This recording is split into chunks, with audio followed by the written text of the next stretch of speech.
தமிழ் சினிமாவின் மிகப்பெரிய எதிர்பார்ப்பாக இருந்த நடிகர் விஜயின் ஜனநாயகன் படத்திற்கு இப்போது வந்திருக்கும் செய்தி ரசிகர்களை அதிர்ச்சியில் ஆழ்த்தியுள்ளது.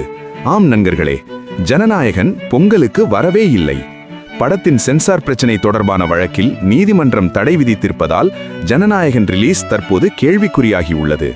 இந்த வழக்கின் அடுத்த கட்ட விசாரணை ஜனவரி 21ஆம் தேதி நடைபெறும் என சென்னை உயர்நீதிமன்ற தலைமை நீதிபதி அறிவித்துள்ளார். அதாவது அதுவரை ஜனநாயகனுக்கு சென்சார் சான்றிதழே கிடைக்காது. இதனால் பொங்கல் ரேஸ் அபிஷியலி அவுட். இதன் நேரடி பலம் யாருக்கு தெரியுமா? நாளை ரிலீஸ் ஆகும் பராசக்தி படம் சோலோ ரிலீஸ். 600க்கும் மேற்பட்ட தியேட்டர்கள் முழுக்க பராசக்தி ஷோவுக்கே ஓடுகிறது. ஆனால் கதை இங்க முடிஞ்சிடல. ஜனநாயகன் வெளியேறிய இடத்தை பிடிக்க புதிய படங்கள் திடீர்னு களமிறங்கி இருக்கின்றன.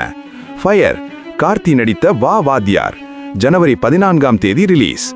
அதே போல மோகன்ஜி இயக்கத்தில் திரௌபதி 2 ஜனவரி 14இல் ரிலீஸ் என அறிவிப்பு. இதனால் நண்பர்களே, Pongal box office race total game change.